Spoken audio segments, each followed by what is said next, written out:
Guys, welcome back to the January house. This is Mike. Thanks for checking in. In today's video, I have some footage from a live auction that I went to last night. Usually I'll take some footage as like an overview of the items that were up for auction. I'll scan by the lots so you can get a sense of what's being offered for auction, and then I'll come back and talk about what I picked up. But today's video is going to be a little different because something happened to me last night at the live auction that I thought was important to pass along to all of you. So just to give you a sense of the live auction that I go to, there's three separate areas, if you will, of this live auction.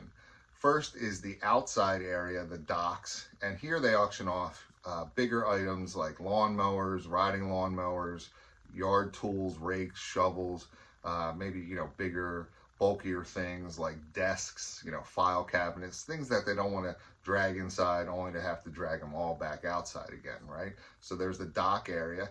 Then there's the main room. And the main room, if you can imagine like an auditorium when you went to school, there's a stage, and on the stage they have their, let's say, better items that they want to auction off. Glassware, figurines, and last night they had Matchbox and Hot Wheels cars, big, huge flats of them, still new, sealed in their packaging. There was some Longenberger baskets and some accessories that go with that. There was Yankee candles, things of that nature, some of their better items. And then there's a third room, kind of like more of a big warehouse, empty room. But in this room, they have their box lots, and there must have been 80, maybe 100 box lots all around the perimeter, and then a couple rows of box lots like in the middle of the room. And I wanted to talk a little bit about box lots, not only at a live auction if you go, but if you're out and about at, say, garage sales, yard sales, flea markets, estate sales, you'll probably find box lots there as well. Totes or tubs of just a number of items, and sometimes they'll sell it all together, and sometimes they'll sell it by a piece. But the most important thing I want to get across is that you have to dig and look through these box lots to see every item that's in there. And I know it's time consuming and it can be a pain. And I'll give you an example. I don't sell many clothing items in my stores. It's just not my thing, but I will pick them up from time to time. So if I'm at a yard sale and there's a tote of clothes and it says $1 each or $2 each or whatever it is, and it's a big tote, I will spend the time to look through. Maybe in the middle of that tote of shirts, there's a single stitch t-shirt in there. Single stitch t-shirts can bring really, really good money, depending on the subject matter that's on the shirt. Or maybe at the bottom of the tote, there's a pair of jeans that still has the tags on it. You can make some decent money if you're buying a pair of jeans new with tags for $2 or $4 and, resell for $30 or $40, right? So I always look at yard sales, estate sales, garage sales, and at the live auction through each box to get a sense of, what exactly is in there. So last night I'm at the live auction and I'm in the box lot room and I come across this box. I'll show you. So you can see this is a huge egg box and it just looks like puzzles and games. It doesn't look very interesting. I'll show you a few items here. There's like an old magic set. There's some kind of 3D puzzle thing here. There's this little plastic tote. Now, actually these, if you ever see these Land Before Time puppets, they could bring some decent money, maybe $10, $12, $15 for these guys. These were from Pizza Hut, actually. You got them as a giveaway, but you can see they're kind of dirty. They've got people's initials on them. I'll have to spend some time cleaning it up, so that wasn't too bad. But most of it is like puzzle like this with taped up sides and swirl art. Okay, so as a box lot, just looking at it on its face, it's probably a $5 box lot, maybe $7, maybe $10 at the very most, right? Who wants old Roadrunner puzzles? I know people sell puzzles for decent money, but these are open. These aren't new sealed or anything like that. There's a Where's Waldo game in here, whatever. It doesn't look like there's a lot of value in here. However, I picked up every one of these boxes and looked through the entire egg crate box. And at the very bottom, in the back corner of this box, I found this. This is a baggie of parts and pieces for action figures, weapons, accessories, etc. And if you watch my channel, you know I sell action figures all the time, but I sell a lot of parts and pieces, and parts and pieces can bring some good money. Like, for example, this shield right here is a vintage He-Man Masters of the Universe shield. I mean, that's a $15 part right there.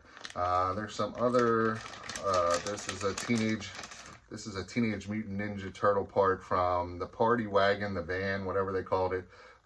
This is probably $10 right there. This is a Voltron sword, probably $10 right there. This is another Masters of the Universe part from a character named Rio Blast, I believe. Rio Blast? It's like a backpack thing that went over him. It's probably $15, $20 right here. So there's some good value in just this little baggie alone.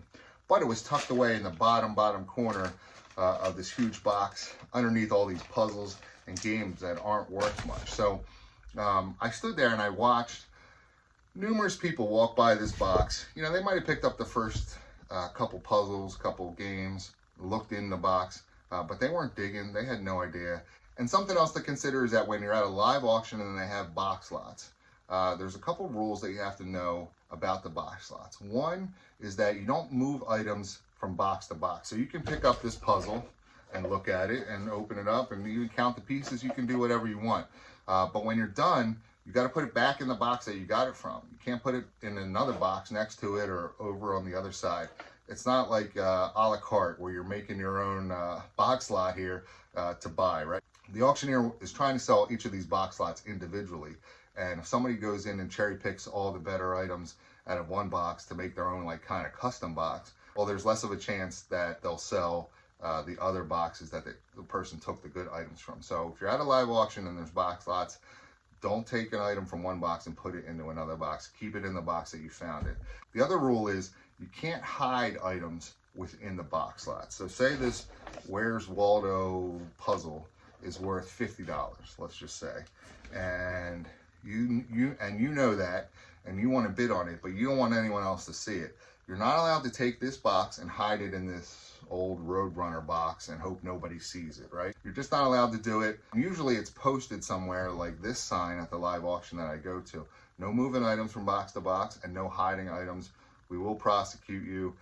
People are watching you. It's really just bad form. You don't want to get into trouble at the live auction to the point where you get kicked out and you're never allowed back again. Just don't do it. Just follow the rules. People will do it. And I'll talk a little bit about what happened last night. So it seemed a little strange to me that in this big lot of puzzles and games that there was this Ziploc bag full of parts and pieces tucked away at the bottom corner. It seemed like somebody put it there underneath all that stuff, right? So one way to find out is that when it comes up for bid and starts bidding real high, maybe you've been at an auction where you think, hey, there's nothing in that box. Why is these prices going so crazy? That's probably why. Somebody knows something about that box that you don't know. And the chances are you don't know because you didn't look through all the items in the box, right? So this box lot comes up for auction. Now the auctioneer has a couple helpers with him while they're auctioning off the items, right? There's the guy, you know, physically taking the bids, you know, 20, 25, 30, 35, 40, 40, you know, that guy, right? Then there's a person that's entering the information from each lot into a computer so that when you go to pay, they know that box lot number 12 sold for $20 to bidder number 2, whatever your bidder number is. So that when you go and you get your invoice, you can look and see, yes, I was the winner on this box lot and this is the amount I paid and that's my bidder number. Okay, so they're entering the information. And then there's usually somebody along with the auctioneer holding up the items because there's a number of people crowded around the auctioneer and some people in the back might not be able to see what the item is. So the auctioneer usually has the helper and they're probably not going to go through every item in the box, but they'll pick a couple items. So the auctioneer will start the box lot bidding with something like, okay, box lot number 12, puzzles and games, and then the helper will help them, you know, out, hold up a few of the items so people in the back can see, and then the bidding starts. Okay, so this box lot as it sits, maybe $5, $10. I mean, it's a pretty big size box. There's a lot of board games in here. You know, some people will sell them at flea markets or whatever for $1. So this might go for $5, $7, maybe $10 at the very most, okay? But the bidding starts and The auctioneer starts at $5. I'm in for 5. Next thing you know, we have a bidder against me in at 7, okay? And this bidder is the helper, the guy holding up the items for the auctioneer to show, okay? He's bidding against me. So he bids 7, back to me for 9. I'm in at 9, back to him for 12. He's in at 12, back to me for 15. I'm in at 15, back to him for 20. He's in at $20, back to me for $25. I'm in, back to him for 30, and he goes out. So it seemed like a little bit of shenanigans going on there, right? People are looking at me like, why is this guy bidding $25 on this board games and puzzles that probably aren't worth anything? You know, why is he bidding so high? And why is the guy that's holding up the items for the auctioneer bidding against him, right? What do these guys know? So you just have to be careful. You just have to be aware, because if I didn't look through the entire box, I would have never known that this little baggie of parts and pieces was tucked away in the bottom corner, and the helper, the guy helping the auctioneer, would have won this lot for $5. So just a little tip, a little something to keep in mind. I know it's a pain, but make sure you dig through, you know, especially at yard sales and garage sales. People throw stuff in a tub, forget about it, throw some clothes on top of it, and, you know, put it out there, close $1 each, and you find something at the very bottom that could be pretty valuable. So I spent $25 on this lot, and trust me, there's probably, I'll say at least $200 in this baggie alone right here. By the time I'm all done parting and piecing, depending on how I do it, I might do them all individually. I might lot some together for an action figure, what have you. It's going to take a little bit of time to research. I know a few of these items, but I don't know all of them, so you have to factor that in. The other lot I bought was this ephemera lot. I bought this for $5. Oh, there's a wiffle ball in here too as well, so we can have fun with that. But I really didn't look through this box too much. I bought this for $5. This hunting and fishing magazine that you can see there, 5 cents from 1927. Obviously, I'll look that up. I don't know. I really don't know what the value of this box is. I know it's worth more than $5. And I like ephemera, and most people at a live auction won't bid on ephemera, so I got this one pretty cheap as well. So $30 spent. I'll let you know in future what sold videos, how I did with these lots, but just remember, when you're out and about, make sure you're looking through each box thoroughly so you know what's in there before you bid. So thanks for watching. Hopefully you enjoyed the video. If you did, please hit the thumbs up button for me. Leave me a message in the comments. Do you look through every box when you're at a yard sale, estate sale, an auction? Do you dig? Or do you just, you know, glance through first couple layers of things and move on? Let me know in the comments, and don't forget to subscribe to my channel for more great videos. Thanks.